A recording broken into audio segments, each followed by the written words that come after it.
You walk through the front door after a long day, look at the kitchen island, and see dead flowers sitting in murky, dirty water.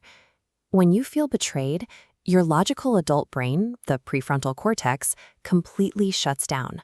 A survival mechanism kicks in, and the adaptive child region lights up, forcing a defensive fight or flight response. Vulnerability feels helpless, so you transition to righteous indignation. To stop this instinct from making a mess of your relationship, you need a precise strategy. We are going to walk through the 4-step Socratic Blueprint to help you bypass these defensive barriers and resolve everyday conflicts peacefully. Fixing these repetitive, draining arguments requires us to look past the actual issue on the counter and learn how to override our automatic biological triggers. Step 1 is relational mindfulness. The exact moment you feel that hot surge of anger and the urge to loudly dump those flowers in the trash, you must stop and verbally declare to your partner that you need a short break. Then you physically remove yourself, step outside, walk around the block, and take 10 deep breaths. This physical separation gives your body the seconds it needs to process the rush of adrenaline. Your heart rate drops, pulling you out of that flooded emotional state and allowing your wise adult brain to come back online. This pause also allows you to apply a critical lesson from psychologist Don Miguel Ruiz. Never assume the other person knows what is in your world, and do not take their actions personally. People live in their own minds, meaning whatever they do or say is simply a reflection of their own internal reality.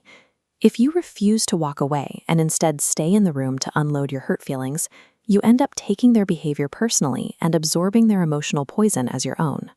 Walking away provides the necessary biological reset required to keep someone else's emotional garbage from becoming your own. Once your logical brain has returned, you can step back into the room. But you cannot start the conversation by pointing out a grievance.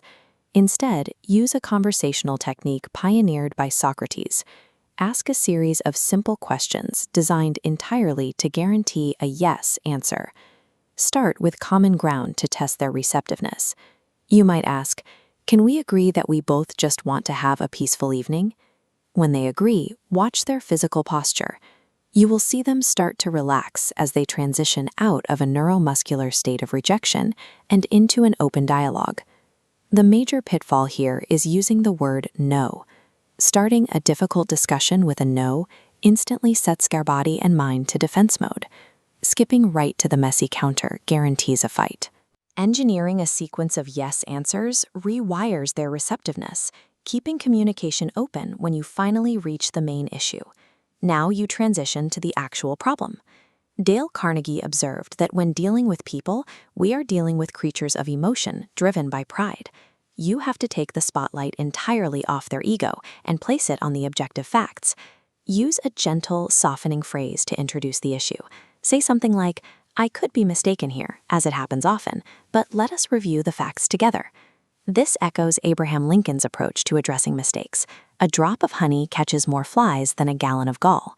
This specific phrasing works because it completely removes the emotional threat in the room. It protects their intelligence and allows them to save face.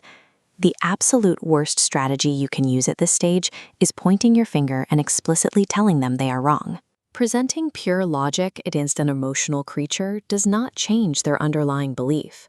It puts them on the defensive and breeds deep, simmering resentment. Preserving your partner's fragile ego is far more effective at achieving a genuine change in behavior than proving yourself logically right. For the 4th and final step, you have to drop your own ego, remain entirely silent, and listen patiently as they respond to the objective facts. Human beings naturally crave an interested, empathetic ear to share their struggles with. By providing that silence, you fulfill their need to be understood. As you listen without reacting, you will notice the primary indicator of success. Your partner will naturally begin to de-escalate their own anger without you needing to do anything else. Quite often, if you just give them the uninterrupted space to talk, they will actually reason their way right into a peaceful solution or offer an apology entirely on their own. The critical mistake here is giving in to the temptation to interrupt. You must not insert defensive logic while they are venting. Resolving a conflict rarely requires you to formulate a perfect counterargument. It requires the profound humility to let the other person feel entirely heard. By executing these 4 steps, relational mindfulness, the Socratic sequence, the objective pivot, and the ego drop, you successfully prevent an emotional hijacking from ruining your day. You choose to prioritize the long-term health of your partnership over the short-term, selfish desire to be right. Think back to a recent disagreement. What is one specific argument where you wish you had used this yes, yes Socratic momentum instead of getting defensive? Let us know your story in the comments below. Mastering this blueprint replaces the cycle of constant arguments with a level of peace and deep connection that most people never experience.